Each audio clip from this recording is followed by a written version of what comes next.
1914. An 8-year-old boy was playing in a small village in Japan when suddenly he saw a strange machine moving on 4 wheels. It was a Ford Model T. The sight amazed the child. That very day, an 8-year-old boy fell in love with cars and mechanical parts for the first time. His name was Soichiro Honda. Who could have imagined that one day this name would appear on almost every small and big vehicle across the world? Soichiro Honda was born in 1906 near Mount Fuji in a small village in Japan. His father was a blacksmith and also worked part-time repairing bicycles. Honda had 5 siblings, but due to various illnesses, most of them passed away early.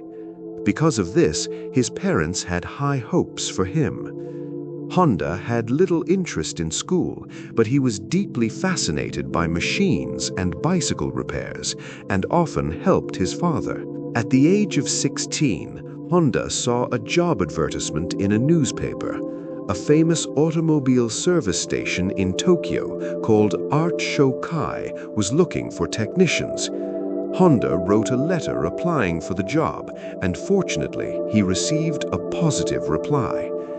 This was the moment when Honda left his home and school behind and traveled to Tokyo to earn a living. However, his dreams shattered when he arrived in Tokyo. Instead of mechanical work, the company owner assigned him cleaning duties, babysitting, and odd jobs. Honda was torn. He had left his parents and village behind, yet he was being treated like a servant. Returning home felt humiliating, as he didn't have the courage to face his parents. That is why he continued doing these jobs for several months. Eventually, the owner noticed Honda's dedication and allowed him to work in the workshop. Honda showed immense interest and learned quickly.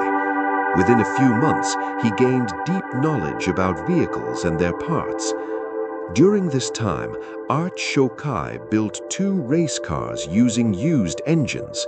One of them won first place in the 1924 Japanese Motor Car Championship. Although Honda was not the driver, he participated as an engineer.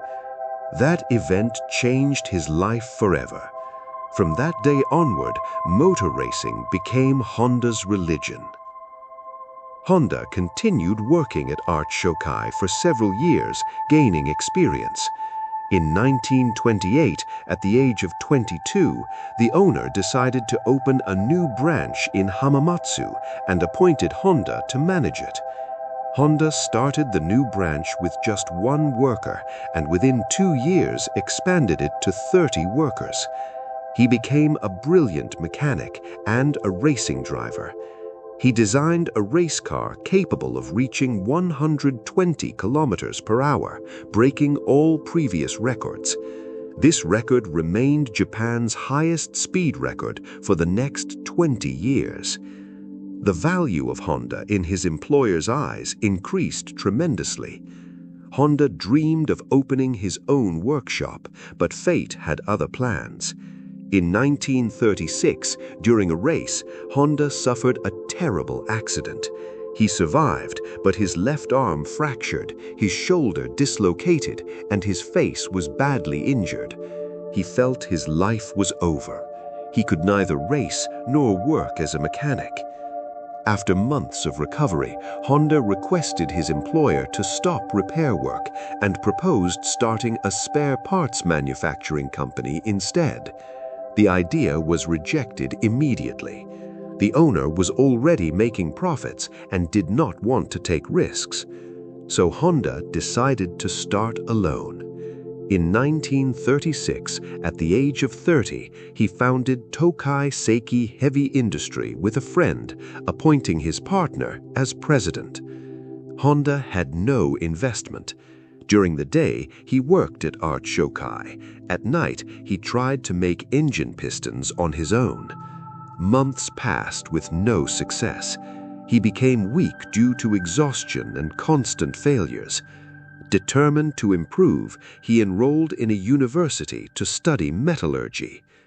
In 1939, after 3 years of relentless effort, Honda finally succeeded in making pistons.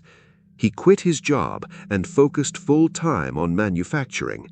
But when he offered the pistons to Toyota, they rejected 47 out of 50 designs. This rejection devastated Honda. Instead of giving up, he traveled across Japan, visiting factories and learning about manufacturing standards. After years of improvement, he redesigned the pistons. This time, they passed Toyota's quality control. Orders began pouring in. Honda hired 2,000 workers, but his happiness was short-lived. Japan entered World War II. Many companies, including Honda's, were taken under government control. Honda was demoted to senior managing director, and workers were sent to military service.